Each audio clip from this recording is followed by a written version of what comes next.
High friend आमी शिला आज शिलास cooking channel पक्ष थेके आपनादेर सबाइके स्वागत जानाई। आज आमार मेये आसा उपलक्षे आपनादेर स्पेशल ग्रामेर मटन कारी रेसिपि शेयर करछि। पुरो भिडियो देखते थाकुन। दु रकम मांस रान्ना होबे। एकटा होच्छे ग्रामेर देशी खासिर मांस, एकदम देखुन चर्बिटा देखेई बोझा जाय जे एकदम ग्रामेर लोकाल खासी।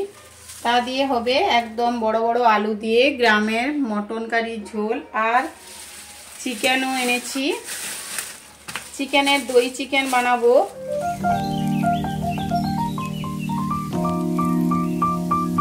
आज आपनादेर संगे आमी मटन कारी रेसिपि शेयर करछि एकदम सिम्पल एवं आमादेर ग्रामेर स्टाइले। ताई एखाने आमी आलू केटे निয়েছি भाजार जन्य। एखाने मांस आछे 800 ग्राम और निয়েছি पेঁয়াজ बड़ बड़ साइजेर 3टा, टमेटो, धने गुड़ी, जिरे गुड़ी, लंका गुड़ी, आदा रसुन काँचा लंका दिए बाटा और हलुद गुड़ा रेखेছি। এই দিয়ে আমি আজকে মটন কারি রেসিপি গ্রামের স্টাইলে শেয়ার করছি। আমি মাংসতে স্রেফ নুন হলুদ মাখিয়ে নিচ্ছি। 1 চামচ হলুদ আর পরিমাণ মতো লবণ দিয়ে মাখিয়ে রেখে দেব মটনটাকে।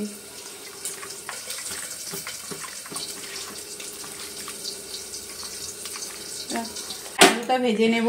तार जन्य कड़ाईते तेल बसिए हलुद दिए दिलाम। हलुद दिए हाई आँचे आमी आलूगुलो भेजे नेब। ऊपर थेके एकटू लवण छड़िए दिए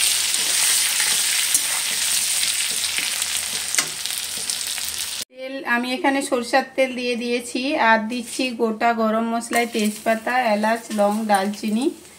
ভালো করে ফুটে গেলে এখানে বড় সাইজের 3টা পেঁয়াজ কুচিয়ে রেখেছিলাম ওটা দিয়ে দিলাম। যেহেতু মটন সেই জন্য পেঁয়াজের পরিমাণটা একটু বেশি লাগে। পেঁয়াজটা দিয়ে একটু লবণ দিয়ে দিচ্ছি যাতে পেঁয়াজটা তাড়াতাড়ি ভেজে যায়। বন্ধ করতে লাল লাল করে ভেজে নিয়েছি। এখন আদা রসুন কাঁচা লঙ্কা বাটাটা দিয়ে ভালো করে কষিয়ে নেব। পেঁয়াজটা ভেজে নিয়ে आदा रसुन एक संगे बाटा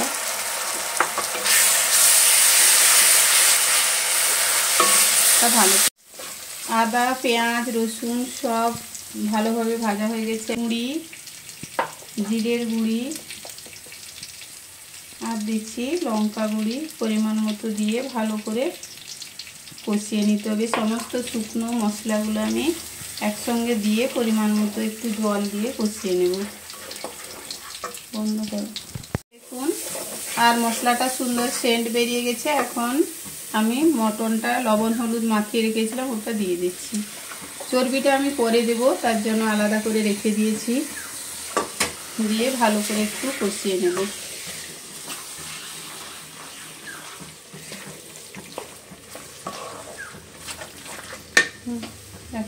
সময় রসুনও দিয়ে দিলাম, গোটা রসুন খেতে ভালো লাগে তাই মটনের সঙ্গে গোটা রসুনটাও দিয়ে দিলাম।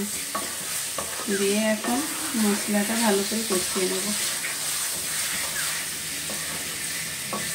মাংসটা 50% বেশি সেদ্ধ হয়ে গেছে। দেখুন কাঁচা থেকে একদম ছেড়ে এসছে। 50% সেদ্ধ হয়ে গেছে। এখন আমি কুচিয়ে রাখা টমেটো দুটো দিয়ে দিলাম। দিয়ে ঢাকা দিয়ে পুরো জলটা শুকিয়ে নেব। এখন ভেজে রাখা আলুটাও দিয়ে দিলাম। দিয়ে পুরো জলটা আমি শুকনো করে নেব আর বাকি আলুটা সেদ্ধ হয়ে যাবে।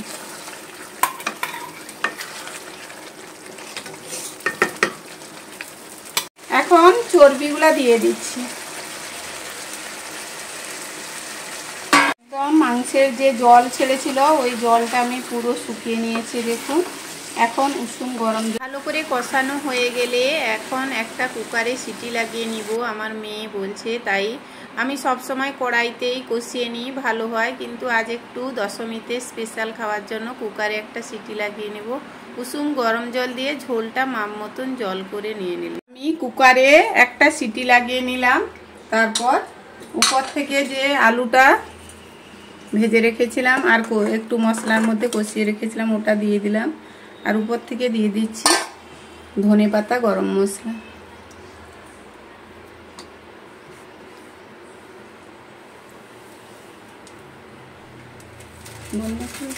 গরম মশলাটা ছড়িয়ে দিলাম, দিয়ে 2 মিনিট ঢাকা দিয়ে রেখে দিব।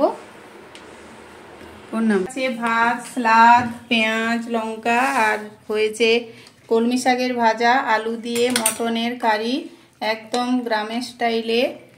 আর হয়েছে